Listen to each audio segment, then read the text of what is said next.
Olá, tudo bem? Nossos estudos como andam? Estamos estudando? Estamos nos entregando? Que coisa boa! Um caderninho, um lápis ao lado, a gramática, o dicionário, isso mesmo. Nós temos que trabalhar sempre assim, em parceria, tá certo? A nossa aula de hoje será morfologia. O que a gente vai fazer? Aparentemente, morfologia é um assunto muito fácil, mas só aparentemente, tá bom? Isso não quer dizer também que seja muito difícil e você não vai entender. Não, veja só. Para que eu preciso entender morfologia? A minha sintaxe, então, será trabalhada com tudo aquilo que eu aprender na morfologia. Basicamente, o que é que se estuda quando se trabalha a questão morfológica? Classes gramaticais. Então, eu preciso entender o que é um substantivo, o que é um artigo, o que é um pronome, o que é um numeral. Essas classes gramaticais serão a minha base para quando eu for trabalhar a sintaxe. Aí você se pergunta, qual é a diferença da morfologia e da sintaxe? Vamos fazer o seguinte, vamos lembrar um time de futebol, tá certo? Quando nós trabalhamos o time de futebol, o que é que acontece? Eu tenho 11 jogadores e cada jogador tem o seu nome, não é assim?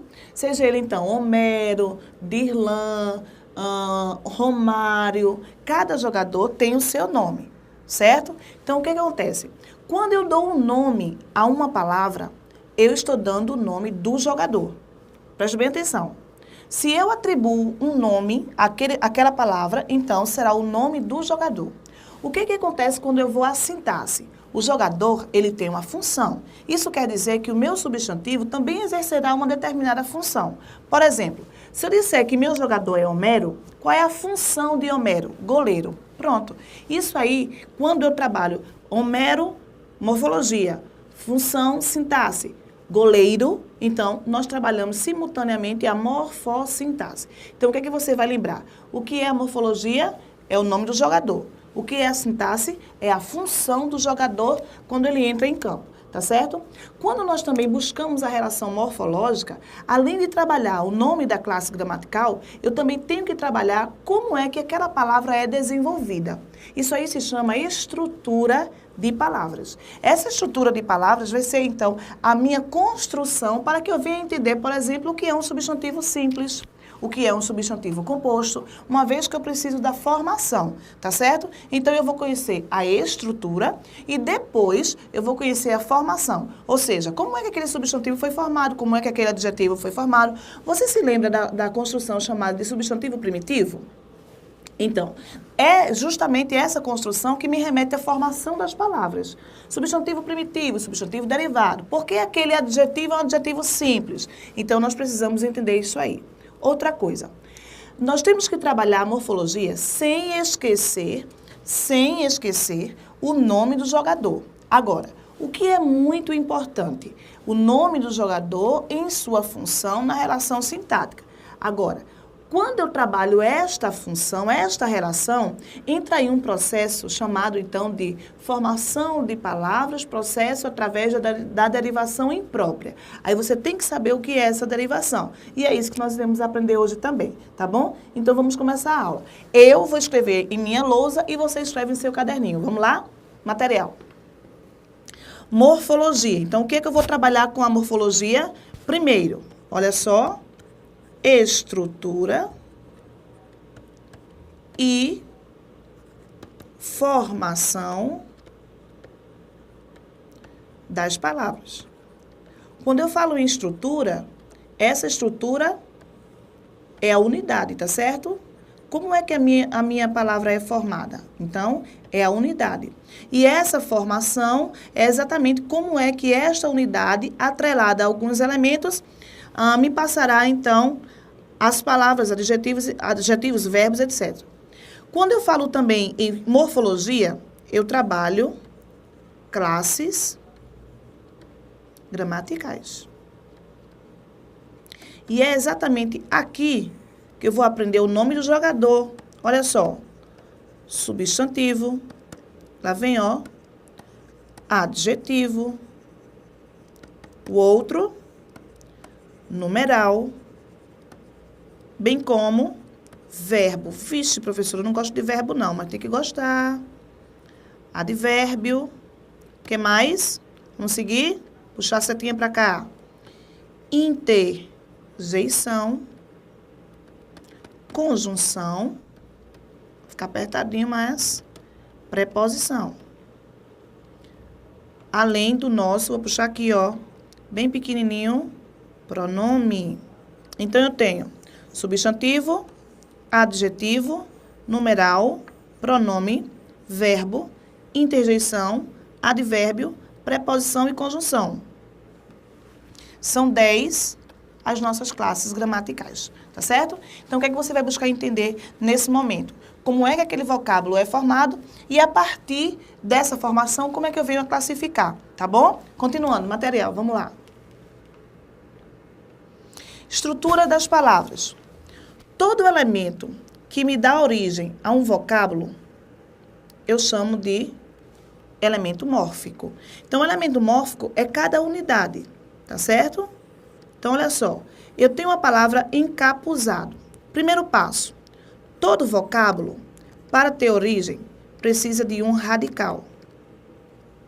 Este radical irá receber os demais elementos mórficos.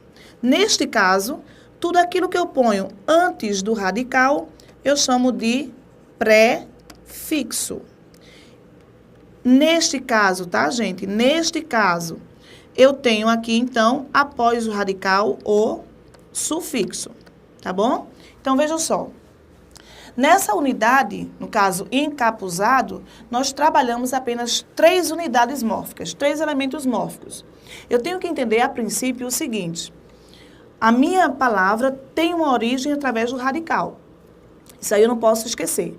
O radical é a base, tá certo? Agora, não posso esquecer exatamente porque este radical irá me servir para construir uma palavra de um modo geral. Quando eu falo uma palavra de um modo geral, eu estou me referindo tanto ao nome quanto ao verbo.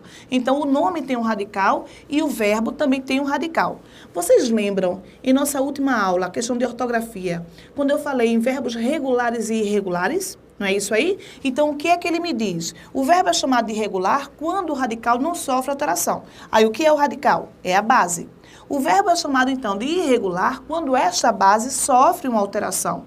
Não é? Então, esta base é o radical. É muito importante que você reconheça. Por que isso? Existem palavras, por exemplo, que são formadas apenas pelo radical. Tá? Então, se eu trabalho algumas construções, lembra, eu preciso ter o radical. Alguns vocábulos em nossa língua são formados pelo mesmo ou pelo próprio radical. Olha só, deixa eu só te dar um slide branco. Presta bem atenção. Quando eu falo em flor, por exemplo, opa, deixa eu só voltar. Flor. Flor é um radical, não é isso? Presta atenção. A própria palavra é formada pelo radical. Então, da palavra, eu posso acrescentar os sufixos. Florista, floresta, olha só, gente. Floricultura. Daqui a pouco eu vou chamar a atenção de vocês para isso aqui, tá?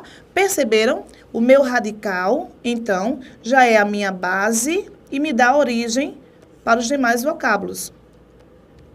Outra coisa, muitas vezes a nossa palavra, de uma forma geral, ela sofre uma alteração em seu radical. O que é que eu tenho que lembrar? O radical, ele pode sofrer uma alteração porque eu tenho uma volta à origem, uma vez que nossa língua ela é formada por palavras que compõem o idioma inglês, francês, espanhol, latim, né? Eu tenho um latim aí, então, o idioma latino, o idioma grego. Então, há aí uma mistura de várias línguas que compõem o nosso idioma. Algumas palavras, por exemplo, sofrem alteração, mas não perdem o seu sentido. Isso é muito importante. Sofrem alteração no radical, mas não perdem o sentido. Por que não perdem o sentido? Porque ele conserva aquilo que foi trazido de sua origem. Um exemplo disso, material, bora lá. Eu tenho a palavra feliz. Olha só. Feliz. De feliz eu posso grafar infeliz. Não é isso? Eu posso grafar felizmente. Eu posso grafar infelizmente. Perceberam? A minha base, deixa eu só trocar aqui, tá? Trocar a cor, colocar azul da cor do céu. Voltei. Ó, feliz, feliz, feliz. Isso aqui é a minha base. Ou seja, é o meu radical. Mas aí você deve estar pensando assim, eu tenho feliz, eu tenho felizmente, eu tenho infeliz. E o que é que me faz, então, grafar felicidade? A palavra felicidade tem, então, a sua origem, deixa eu trocar a cor, tem a sua origem, olha só, francesa. Já perceberam? Isso aqui, ó, olha o meu radical, tá vendo aqui? Então, por que houve a mudança no radical? Devido à origem. Então, algumas palavras retomam, não é, a sua origem. A sua origem que eu falo, essa origem que eu falo é exatamente a sua questão da língua, a questão da língua. A mesma coisa acontece, por exemplo, com a palavra vida. Vida aí me dá vidinha, vidão, não é? Mas eu tenho vitai, tenho vitalidade, vitamina. Por que isso? Porque houve uma volta aos padrões latinos, ou seja, a origem latina da minha língua, da minha palavra, do meu vocábulo, tá certo? Então, não esquece. Alguns vocábulos sofrerão alteração no radical, mas porque eles retomam a sua origem. Isso não quer dizer que neste caso, não compõe aí as palavras cognatas, tá? Então, o que é uma palavra cognata? É aquela palavra que apresenta o mesmo radical, mesmo que este sofra alteração. Não esquece. Palavra cognata é aquela palavra que tem a mesma base, o mesmo radical, mesmo que este radical sofra alteração. Essa alteração se dá porque há um retorno à língua mãe, tá? Não esquece isso, tá bom? Vamos lá, material. Então, eu já sei que existem palavras compostas pelo próprio radical, não é? A mesma coisa acontece com feliz, olha só. E aqui, ao radical, eu vou acrescentando algumas construções. Agora, vejam só. A nossa língua é uma língua viva, não é? A nossa língua vive aí em constante mudança. Se nós pararmos para analisar, vocês vão perceber que todos os dias aparecem vocábulos novos. Quais? Um exemplo, deletar. Esse vocábulo, até então, não existia em nossa língua, mas os dicionaristas passaram a incorporar tal vocábulo em nossos dicionários e em nossa língua devido à nossa questão da fala mesmo. Então, alguns vocábulos são inseridos em nossa língua através de um processo também que é chamado de neologismo, que a gente vai ver daqui a pouco, tá? Agora, presta bem atenção. Nós, às vezes, não conhecemos o vocábulo. Nós não trabalhamos. E de tanto nós ouvirmos as pessoas falarem, aí você diz, então isso aí está certo. Mas presta bem atenção. Algumas construções que são faladas por nós não são levadas realmente ao pé da letra como deveria. Por quê? Exatamente porque nossa língua é uma língua viva. Nós vivemos aí em constante mutação, não é? A nossa palavra, a nossa linguagem, ela vive mudando em nosso dia a dia. Isso quer dizer o quê? Por exemplo, se alguém disser que você é medíocre, você vai gostar? Não, não é? Você não vai gostar. Mas, dentre alguns significados, medíocre quer dizer aquela pessoa que é mediana. Um aluno, por exemplo, quando tira um 7 em uma prova, ele é um aluno medíocre, ou seja, ele está na média. Perceberam? Muitas vezes, quando a pessoa diz que você é medíocre, você não gosta. Mas aí a outra pessoa que fala também tem que saber o que é que está dizendo. Não é assim? Também tem que conhecer a palavra em seu significado como um todo. Outra palavra também que é bem interessante é a palavra incrível. Presta bem atenção. Se eu digo que você é incrível, você vai adorar. Mas este por vezes, ele me dá a ideia de negação. Tá? O crível, em nossa palavra, indica credibilidade. Então, se o é negação e o crível é credibilidade, se eu uno o prefixo ao radical, eu tenho a palavra incrível. Então, quando eu digo a você, você é incrível, então, isso é incrível, eu estou dizendo que aquilo ou você não tem credibilidade, tá? Mas não se assuste, não. Vou repetir, como as nossas palavras vivem em constante mudança, então eu posso dizer, você é incrível, e eu estou te elogiando, tá? Então não fica assim, então não vou usar mais isso, não vou falar mais isso. Não fica assim não, porque as palavras elas podem aparecer e podem trazer outros significados, tá certo? Continuando, vamos lá.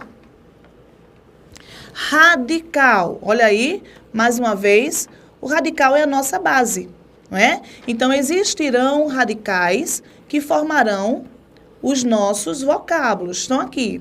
Flor eu já dei como exemplo, feliz eu também já dei como exemplo. Eu também tenho como radical livro, não é? Ora, é a partir da palavra livro, ou de feliz, ou de flor, que eu darei origem a outros vocábulos. Livro, livraria, livrinho, tá? Vamos marcar como radical? Aqui, ó. Marquei aqui. Certo? Não esquece, eu preciso saber o que é um radical, principalmente por causa do meu verbo, tá? Não esquece isso aí. Então, vamos lá. Radical é a base. É através do radical que eu vou dar origem a outras palavras. E outra coisa, este radical é que vai começar a receber os elementos mórficos. Não esquece isso aí, não. Certo? Continuando. Vamos lá. Afixos. Então, eu posso classificar o meu afixo como prefixo, aquilo que eu ponho antes, e sufixo, aquilo que eu ponho depois. Então, o que é que eu vou fazer? Antes de que e depois de que. Olha só, eu tenho um radical, vamos desenhar. Eu tenho um radical, certo? E a este radical, eu posso, antes dele, acrescentar o prefixo e após o sufixo. Tá certo? Um exemplo. Eu quero somente trabalhar a questão do prefixo. Então, olha, vem, ó. Mais crível. Radical, prefixo, surgindo a palavra incrível. Tá aí. Mas eu quero trabalhar também o radical e o sufixo. Então, o que é que eu vou fazer? Olha só. Feliz, mais mente, surgindo felizmente. Então, ao radical, eu posso acrescentar o prefixo antes e o sufixo após, depois. Agora, muito cuidado com esse sufixo para nós não confundirmos com outros elementos mórficos, tá certo? Cuidado com isso aí. A gente vai aprendendo devagarzinho. Vamos lá, material. Vogal temática. A função da minha vogal temática, então, é trabalhar um nome, daí ela ser chamada de vogal temática nominal ou um verbo, tá? Qual é a diferença disso? A minha vogal nominal, a vogal temática nominal, será representada pelo A, pelo E, pelo O, quando átonos. Presta bem atenção quanto a isso, tá certo? Agora, a minha vogal temática verbal será representada pelo AR, pelo ER. Na verdade, AR, ER, I são terminações. As vogais temáticas estão aqui. Olha, por que isso? A função temática, aliás, a vogal temática verbal tem a função de indicar as conjugações. Primeira, segunda e terceira. Valendo chamar a atenção de vocês que muitas vezes, quando se trabalha verbo, por exemplo, eu quero conjugar um verbo no presente do subjuntivo. Então, essa vogal temática vai sofrer alteração. É por isso que nós temos que prestar muita atenção em relação a esta vogal temática, tá certo? Por que isso? Eu preciso relacionar as suas conjugações, ou seja, ar, primeira, er, segunda, ir, terceira. Preciso relacionar as suas conjugações e saber que essas vogais temáticas sofrerão uma alteração. Não entendeu? Tá, vamos fazer o seguinte. Vamos a um slide branco? Bora lá. Preste atenção. Eu tenho aqui, slide branco. Eu tenho aqui o verbo amar. Aqui é o meu verbo. A minha vogal temática está aqui, certo? Se eu conjugo o verbo no presente do indicativo, eu terei eu amo, tu amas, ele ama, nós amamos, vós amais, eles amam. Agora, olha só. Quando eu conjugo o mesmo verbo no presente do subjuntivo, a minha vogal temática, que é a, automaticamente passará a ser é. É por esse motivo que você precisa prestar atenção em relação a essa vogal temática. A banca que adora trabalhar essa relação é a FCC. Muitas vezes a banca te pede assim, marque a alternativa que apresenta o verbo no mesmo tempo e no mesmo modo. Ela não te diz qual é o tempo e não te diz qual é o modo. Mas se você observar as questões, de repente você percebe que houve uma alteração na vogal temática. Então, o que é que você vai lembrar? Havendo alteração na vogal temática, no caso, se minha vogal temática no presente do indicativo for A, no subjuntivo, esta vogal temática passa a ser E. Então, se você relaciona esta construção, automaticamente você mata a questão. E, no caso, a vogal temática E e a vogal temática I, ao serem passadas para o presente do subjuntivo, passarão a ser A. Então, o que é que eu vou lembrar? Havendo modificação da vogal temática, o meu tempo e o meu modo é presente do subjuntivo, tá? Presente do subjuntivo, haverá a alteração da vogal temática. Vamos ver? Material, vamos lá. Então, que eu ame, olha aí, que tu ames, que ele ame, que nós amemos, que vós, faltou aqui, ó, ameis, que eles amem. Então, isso quer dizer que se a banca te pedir mesmo tempo e mesmo modo, presta bem atenção, tá? Vamos fazer o seguinte, suponhamos que nós estamos fazendo uma prova, certo? Eu vou fazer uma questãozinha aqui, vou inventar uma questãozinha aqui só para você entender, para você fechar aí o nosso raciocínio. Vamos lá? Veja o teu material. A banca te pede o mesmo tempo e o mesmo modo, tá certo? Isso aqui é FCC, vou marcar aqui, ó. Ela te pediu o mesmo tempo e o mesmo modo. Aí ela vai te dar assim, olha só. A vida pede que amemos mais uns aos outros. Olha só. A banca vai te dizer, marque a alternativa que apresenta um verbo no mesmo tempo e modo daquele que está sublinhado. Então, ele vai me dar a letra A. Olha só. Deve. B. Bebe. C. Cante. D. Corre. E. Escreve. Perceberam? Lá na questão, o verbo está sublinhado, né? O meu verbo, amemos. Ele pede o mesmo tempo e o mesmo modo. Na verdade, a banca não vai te dar só os verbozinhos, né? Como eu fiz aí. Ela vai te dar uma estrutura e vai sublinhar os verbos. Exatamente aquela prova que você fez ontem estudando, lembra? Ela sublinhou os verbos e te pediu o mesmo tempo e o mesmo modo, tá bom? Então, o que é que você vai prestar nessa relação? A que você vai prestar atenção? Vamos ver? Segue. Aqui, amemos, o verbo é amar. O que foi que aconteceu em meu verbo? Minha vogal temática aqui é A, que passa a ser E. Certo? Então, houve a alteração da vogal temática. Então, vamos fazer o seguinte, vou puxar aqui, ó. A passa a ser E e I passam a ser A. Então, o que foi que ele fez? Ele te pediu um verbo que aparecesse no mesmo tempo e no mesmo modo, não é?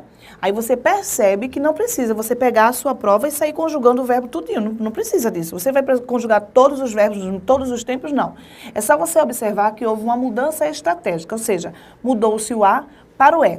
Essa mudança evidencia que o teu tempo e o teu modo é o presente do subjuntivo. O que é que você vai lembrar? Somente o presente do subjuntivo te pede a alteração da vogal temática. Por conta disso, ela é muito importante, tá? Vamos ver as questões. Vamos lá. Deve, dever. Bebe, beber. Cante, cantar. Corre, correr. E escreve, escrever. Está aí. Então, observe. Qual foi a única letra que apresentou alteração na vogal temática? Não foi a letra C? O E, olha só, que aqui apareceu, saiu desse A aqui, ó. Então, o A passou a ser é. É a nossa alternativa. Aí você diz, professora, mas a banca não vai me dar uma coisa assim bem óbvia. Não, mas é fácil. É só você prestar atenção. Muitas vezes nós perdemos uma questão bobinha porque a gente não presta atenção naquilo que está sendo pedido, tá certo? Vamos fazer o seguinte, vamos mudar aí essa construção. Vamos colocar outros verbos, vamos pôr outros verbos. Vamos lá, checar. Então, letra A, deve. Letra B, beba. Letra C, oferece. Letra D, corre. E letra E, escreve. Pronto. A banca disse assim, escreve. Marca a alternativa que apresenta o verbo sublinhado, apresenta um verbo, né, o termo sublinhado, no mesmo tempo e modo daquele que aparece em, aí me dá isso aqui, tá? Então, o que é que você vai fazer? Presta atenção, o A virou E, vogal temática, alteração. Então, aqui, ó, vamos só mudar a cor. Agora vamos pro vermelhinho. Aí ele me dá isso, olha só. Mais uma vez, dever, olha a sequência, beber, olha aí, oferecer, certo? Bem no cantinho, correr e escrever. Aí agora veio uma pergunta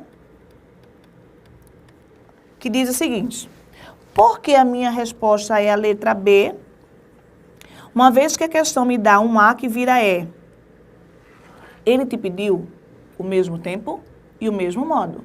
Ele não te pediu a mesma vogal temática. Perceberam?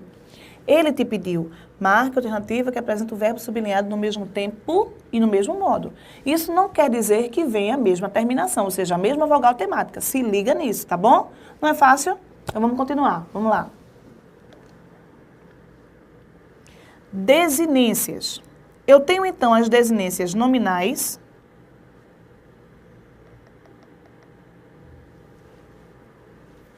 Tema. Quarto item, tema. Olha só. O que é o tema? É radical mais vogal temática. Seja ela nominal, deixa eu apagar aqui. Seja vogal temática nominal, seja vogal temática verbal. Tá certo? Então, o tema é formado pelo radical mais a vogal temática. Então, está aqui, ó. Radical, radical, vogal, vogal. Então, marca aí como tema, né?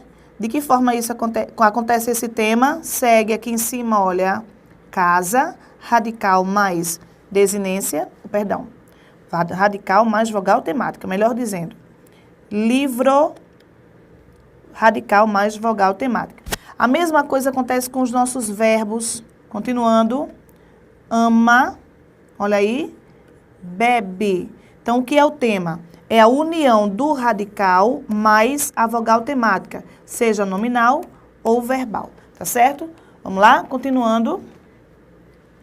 Quinto, desinências. A função da desinência, neste caso, é informar a você se a tua palavra pertence ao gênero feminino ou masculino. Então, nessa construção, a desinência é nominal. Se está no singular ou se está no plural, desinência nominal. Quando você tem um verbo e a tua desinência passa a ser, então, a desinência verbal, a função é indicar tempo, modo, número e pessoa. Tá bom? Não é difícil. Basta que você preste um pouquinho atenção e faça exercício, tá certo? Vamos lá, materialzinho. Desinências. Então, eu tenho as desinências nominais, tá? Que tem a função, marca aí, de indicar gênero e de indicar número. Certo? Então, quando eu digo alunos, essa desinênciazinha aqui, ó, é a desinência, marca, nominal de gênero. Alunos, desinência, nominal de número. Agora, presta bem atenção. Existe um tipo de desinência que é chamada de desinência de gênero não marcado. Já ouviu falar sobre isso? Não, né? Eu acho que sim. Sabe como? Quando nós trabalhamos concordância nominal, existe uma regra que diz assim: Se os nossos substantivos forem de gêneros diferentes, prevalece o masculino plural, não é isso? Então, imagina que você está no pátio de uma escola, a professora passa e diz, vamos alunos, aí eu te pergunto, ela chamou só os meninos? Ali estava todo mundo misturado, havia menino, havia menina, não é? Havia aluno e havia aluna. Todos estavam misturados. Quando ela passou e disse, vamos alunos, a aula vai começar. Ela chamou somente os meninos? Não. Ela chamou tanto os meninos como as meninas. Então, esse os aí é uma desinência de número não marcado, de gênero, melhor dizendo, desinência de gênero não marcado, tá certo? Esse gênero não marcado é porque eu não defino a quem eu estou fazendo referência, se é ao homem ou se é à mulher. Se alguém perguntar assim, ô André, quantos filhos você tem? André vai dizer, eu tenho 5, não é? Mas estes 5 filhos, né, essa construção aí, me traz 4 meninas e 1 menino. A partir do momento em que André disse filhos, ela determinou ali uma desinência de gênero não marcado. Muito cuidado com isso, tá certo? Por quê? Vamos lá, veja o teu material. Se a banca te pedir estas 2 desinências de uma vez só, aqui você terá a desinência de gênero não marcado. Presta muita atenção, tá? Por que isso? Pode ser uma pegadinha, tá? Se ela te der, como nós fizemos aqui, olha só, somente o O, desinência de gênero. Somente o S, desinência de número. Mas se ela sublinhar os 2 termos, tal desinência é chamada de desinência de gênero não marcado. Ela não está definindo se é homem ou se é mulher. Presta muita atenção. Ela está misturando aí, tá? Todo mundo misturado, tudo junto, tá certo? Continuando, vamos lá. A função das desinências verbais é indicar tempo, presente, pretérito e futuro. E indicar modo indicativo, subjuntivo e imperativo. Presta bem atenção nisso aí. A função do número aqui da desinência verbal indicadora de número é singular ou plural. Pessoa, então, primeira, segunda e terceira. Agora, há um detalhe nessa construção. Percebam que eu tenho tempo, modo, número e pessoa. Quando a desinência é verbal, essa desinência vai trabalhar em parelha, tá? De que forma isso acontece? Vejam só. A desinência de tempo e modo será, então, chamada de desinência verbal, olha só, gente, modo temporal. A desinência de número e pessoa será chamada, então, de desinência verbal número pessoal. Isso quer dizer que se eu elimino uma, eu mato as 2 de uma vez só, tá bom? Isso aí é assunto para a nossa próxima aula. Até lá!